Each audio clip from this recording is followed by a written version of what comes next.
Good day guys, sa video po natin yan ay samahan niyo po muli ako sa isang unboxing video.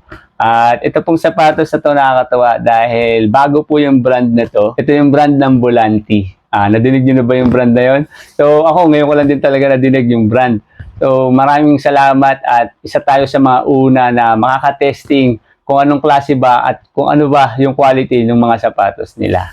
At sa pagkakataong to, ang pinadala sa atin nila ay Volanti Dream. Ang nakasulat dito ay for track and field. So, hindi ko rin alam kung ano itsura nitong sapatos na to.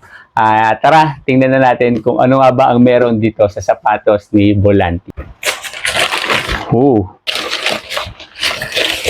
Nice. Ang angas ng kulay. Ito po yung sapatos sa pinadala sa atin na Volanti Dream. Itsura pa lang ng sapatos, low stock height. Dahil nakalagay nga doon for track and field. So, asahan natin, pag ganito kanipis ang stock height niya, talagang built for speed siya at for track talaga. At masasabi ko, itsura ng sapatos, narrow. At pangkaraniwan kasi sa mga gamit sa track, lalong-lalo na yung mga spike shoes, talagang narrow siya.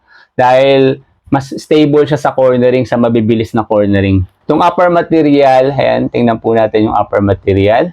Ito ay dual layer na jacquard mesh upper. At masasabi ko, pag sinalat natin, smooth naman siya. At makikita natin dito, medyo pino yung butas niya. Pero almost all over yung ganong klase ng butas dito sa sapatos. Kaya expect natin na breathable itong sapatos na to pag ginamit natin. Yung insole daw nito ay super critical foam according sa kanila. At makikita ko nga po na medyo kakaiba nga po yung insole niya. Ayan, may nakasuot na Volanti. At pag diniin pa lang natin, may bounce na siya agad or may parang energy return na siya agad. May balik na agad yung insole niya. At dito po sa loob ng midsole na to, may nakatago po ditong carbon fiber plate. Kaya sabi ko nga, talagang itong sapatos na to, pang training, talagang pang all-out speed itong sapatos na to. Punta naman po tayo dito sa ilalim. Sabi ko nga sa inyo, napakakipot niya. Para ka talagang naka-spike shoes sa itsura pa lang ng sapatos. At makikita ko po rito na ito ay gumamit ng CPU-based rubber outsole dito sa may bandang forefoot.